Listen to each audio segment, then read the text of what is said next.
Hello. Okay, this video is a little bit more serious. This is about the narcissism you have to deal with when you're transgender. So first let me admit, I've got a lot to learn about myself and just about everything. So, like, I haven't mastered it's not like I've mastered socializing in any way. I'm a loner, and it's because I've made myself a loner, but at the same time, I'm not sure if I could be anything else but a loner, you know what I mean? Because, like, I just, in my background,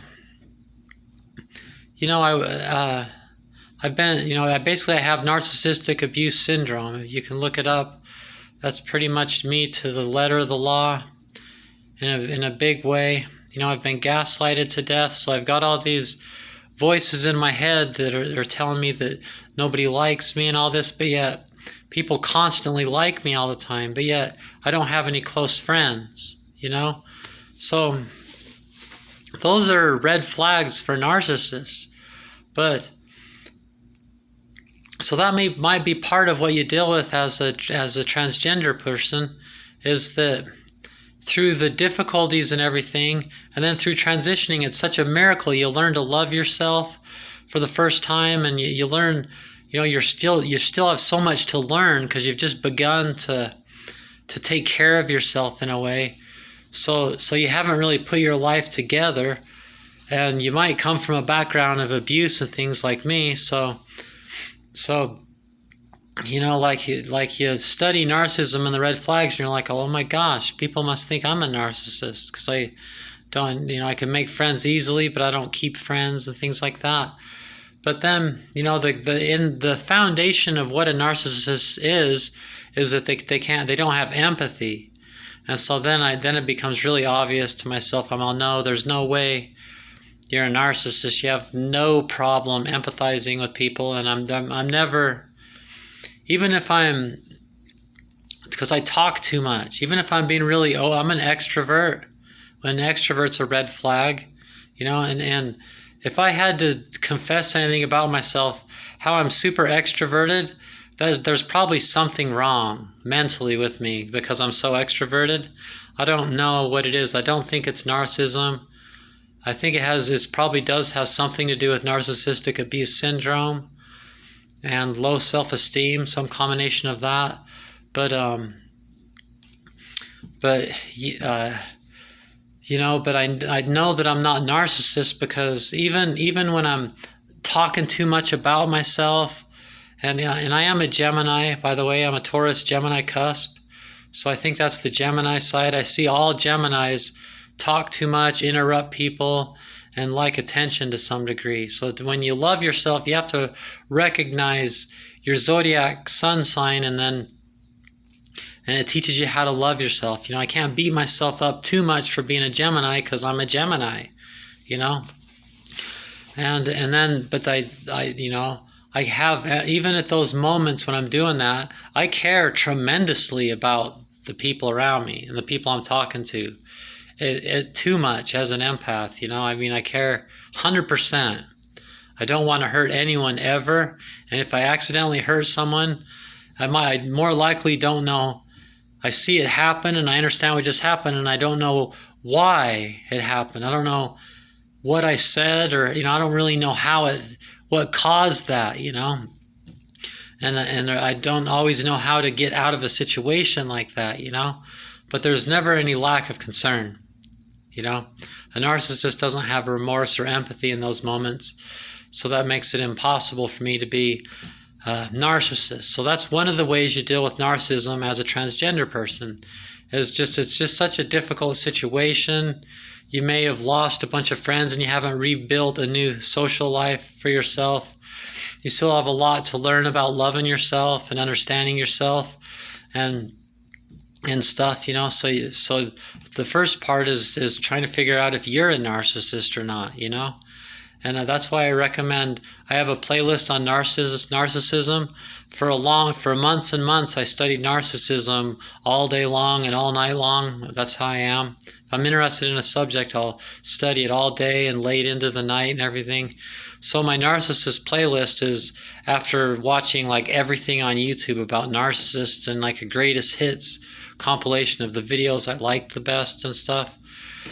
And so I really recommend it, okay? Because it's part of being transgender. You're going to have to, and nowadays there's this narcissist epidemic. Our country, it's not just the pandemic of coronavirus, there's a narcissist epidemic going on too. And it's always relevant to everything. There's narcissists all over the place. So you got to be able to recognize them, you know? It's like I've noticed that like pretty much any room full of people, so your job or anything, there's one or two narcissists that you can figure out and spot really soon, you know? That's their weaknesses. They're really predictable if you understand them, but you have to understand it first. Another thing is for a trans woman, you know, it can be really easy to make friends with women, you know, and you'll make friends with a woman, and then after she'll be using female pronouns, and oh, your makeup looks so cute, and be real flattering and everything, and you're like, oh wow, I have a new friend and everything. And then at one point it'll be, you know, you'll say something like yeah, my mom thinks that because she gave birth to me that she knows that I'm really a boy or something like that, you know, and then they'll be like, oh, well, that's kind of understandable. You know what I mean? They'll say little clues like that, and you'll realize they don't get it, you know, and you'll with time you just pick up on all the cues and everything. You'll realize that it's, you know, like predictably they'll be like Mormon, like I'm in Utah. So predictably they'll be religious. They'll be Christian or Mormon typically, or maybe Muslim or something strict like that, you know, or maybe a strict atheist, which they can be just as bad. You know, just basically someone that's a know-it-all. You know, narcissists are know-it-alls. They always take the higher ground. They always think they're smarter than you. You know, and so they're, you know, they think they know what's best for you. They think they know what the best religion is for you. They think they know what the best philosophy is for you. They think they know who you really are, that you're really just a boy.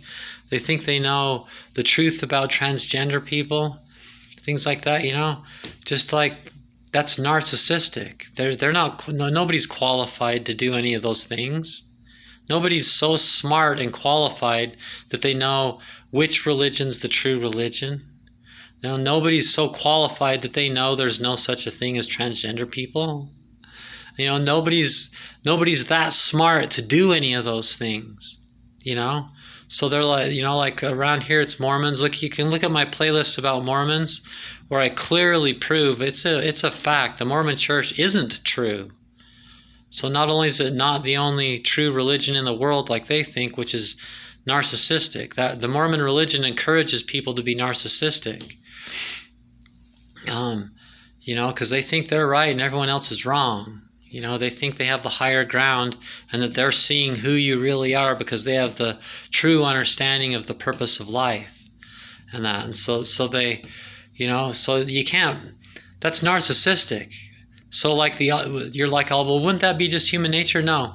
An emotionally mature person, you know, a spiritually mature person has been wrong enough in their life and realized how wrong they can be as a person, that they know that we're all wrong, and that, you know, like the saying, the more you know, the more you realize you don't know. You know, they've experienced, they understand that, you know, and so they can give, you know, they can love someone that disagrees with them. Not because tolerance is a good thing to do, they're not even really out of tolerance. You know, they're not loving you even though you have a different religious opinion or philosophical opinion. You know, an emotionally mature, really healthy person in that way can love you even though you have different opinions about that, but not because they're being tolerant, but rather because they're not qualified to know who's right. They can admit that they might be wrong, you might be wrong, they might be wrong. They know that anyone might be wrong. And so that's why, no, knowing you're right and your philosophy or your religion is right, even if it's atheism, and knowing that you need to straighten these people out is arrogant and immature. It's a red, and narcissists are that kind of immature. Narcissists, sociopaths, and psychopaths. I have a video on there about the difference between those. That's kind of important to understand. Generally, you deal with narcissists, but there are the other two out there.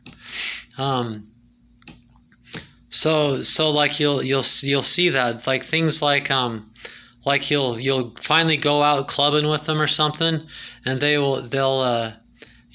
like you to look a little bit foolish, a little bit telltale that you're, have something about you that's telltale that you're not, that you're transgender. They want people to see you as transgender. Like if you've seen the movie Shallow Hal with Jack Black, where they talk about that there's, a not real attractive girl will hang out with girls that are uglier than her to, in comparison, make her look really good looking to the guys, And so like some girls will do that to you, that they want you to look like a foolish transgender person because they're the authentic girl, and you're not, Again, a spiritually mature person would know that they don't know that isn't a third gender. They don't know if that's what you are or not, because they don't think they know everything.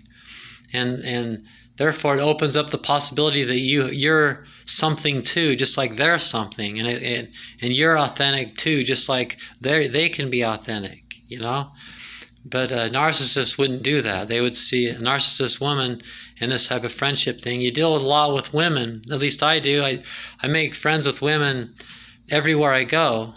It's like just this, and a lot of it's because I love women and I admire women and I respect them. So it's fun for women to be friends with me because it feels good. It's natural. It feels good to be around someone that loves you and admires you and respects you like that. So women love that, and I think that's smart. It's because they're smart. I'm like someone they should like being around because I'm going to be good for them, in a world that isn't so good for them all the time. But then, like really often, these things come out, and then it's just like I need to find a girlfriend. Obviously, ultimately, I want a boyfriend because I like guys, and a girlfriend because that's just like what I want. Like there's some fun things about girlfriends, not romantic relationships, platonic relationship with another woman, that's fun. Women make the best friends. It's so fun and everything, but it's a pet peeve of mine. I don't like narcissistic women. So I haven't found my female best friend yet. Because to tell you the truth, the world's full of narcissistic females, or females that are too busy in their own life. They might not be narcissistic, but they're too busy in their own life, Narcissists gossip, like everybody knows women gossip a lot.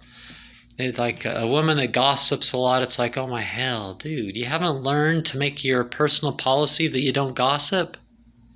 Because you don't have to gossip to be a woman. You can be mature beyond that. So don't, if you hang out with women like that, then you're going to start thinking like them. It's not what defines a woman isn't that you're narcissistic and gossiping, but the world's full of women that think that's what it is. They're narcissistic and they do gossip. And both of those things they think are things that make them more of a woman for doing it. It's like, ooh, boy, I just kind of didn't disappear out of the picture, and it happens all the time, with me, which is, it used to be scary, but now it's like they've become so predictable that it's just really, like, they're not really that scary. You can scare them away, you can be very safe from them if you have enough understanding. So there's that, and that goes with men too. Men are less likely to understand. So just then I kind of picked on women. Men compared to women, it's much more likely that a woman's going to understand that you're an authentic thing as a trans woman than a man. There's a larger quantity of women that get it than men. But there are definitely lots of men that get it in a really sweet way, and I love that. The kind of guys that think I'm cute, and I believe them, that they see me as a woman, as a trans woman, which is a woman. It's something different than a cis man, you know. I really like those kind of guys. I keep my eye on them, and like I care about them, you know. Not that I've figured out how to get my greasy claws on one yet in the right way. I mean, you know, temporarily, but I would like any woman, a boyfriend, type thing, or at least something that has some kind of steadiness to it, not so much the title. But there's a lot of guys that just they when a guy is kind of the same way as the woman that I just described, they don't deal with you at all. It's just like they don't even want to talk about it. They're so convinced that you're something stupid and they're something smart that there will be no dialogue of any kind, So you deal with them less often. The female narcissists, maybe it's because it's obvious I like makeup, even though I don't really wear that much, but it's just, a woman can tell. It's just, I don't know how to explain it. You probably already know what I mean. So just be ready for that, be ready. As soon as you see someone that thinks they know who you really are, and that it's something, and it's a need for you to convert to their religion or philosophy, that's a red flag. That's they don't admire you and respect you.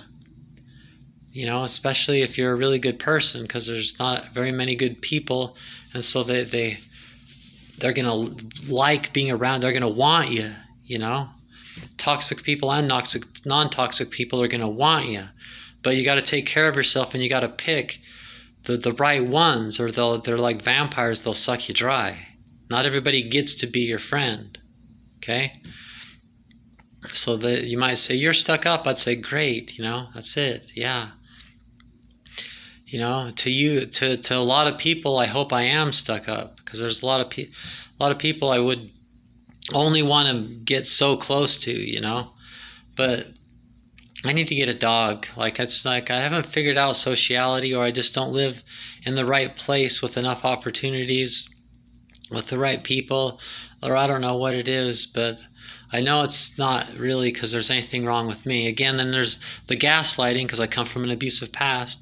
Just then, all these voices from my sister and my mom, it's because it's your fault. It's if you would just this and that, and it's all because of you, and it's if this and that and this, it's not because of me. I'm not, that's being mean. I'm not going to treat myself that way. I'm doing the best I can, and I'm not. No, people don't hate me. I don't have a problem with people. There's people that hate me because I'm transgender, but that's nothing to do with me. Generally, with my interactions with people know I'm a good person and they like me, and probably if I had more skills, I probably could do activities with people and not have to be alone all the time. But like I said, I haven't figured that out yet. So my flaws, and I admit to them, is I'm not smart enough about socializing that I can close the deal and get something good going. I can recognize the bad people, but I'm not real good at recognizing the good people, and then getting in a situation where they become my friend like I'm looking for. I haven't figured out how to do that. And I'm just such an extrovert that it's sick and wrong. Obviously there's something wrong with me for me to be such an extrovert. I admit it. There's definitely something wrong. My hell, what is wrong with me? It's very true. but I don't know how to do that yet. And hopefully I'll learn in the future, because I'm learning things all the time, and I'm getting smarter and smarter and more emotionally mature. And I guess I'll figure it out. I hope so. I hope that I end up, getting that boyfriend or boyfriends, because it might take a bunch, or maybe I never will get one boyfriend for a long time, but I'll just get good relationships for short amounts of time and move to the next one. Or I'm not sure what life has in store for me, but I hope that it gives me the experiences I need to learn past these things, and I haven't yet. But I know it's not because I'm a narcissist, and I know that as an empath and as someone with narcissistic abuse syndrome, I know that I attract narcissists by the grove. If there's a narcissist in the room, like, I'm going to end up in conversation with them. And there's videos about that, how empaths can attract narcissists. That's me to a T. Like, that's why I'm making this video. Dealing with narcissists is a huge part of my life. I mean, it's just huge. And it's just like, I've just have been around so many bad situations because of it. And so that, I have to try to keep positive, keep some self-esteem, even though I've gone through that, and not believe that there's something wrong with me, and just try to do my best. I could, like a lot of the friends I kicked out of my life, I could still be friends with.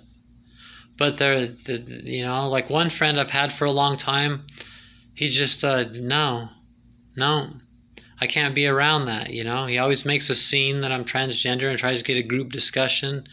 He calls me by my old name, my old dead name. He uses male pronouns and in a way where you can tell that he's it's because he doesn't want to support that stupid, ignorant, childish idea that I'm a girl. He thinks he knows better.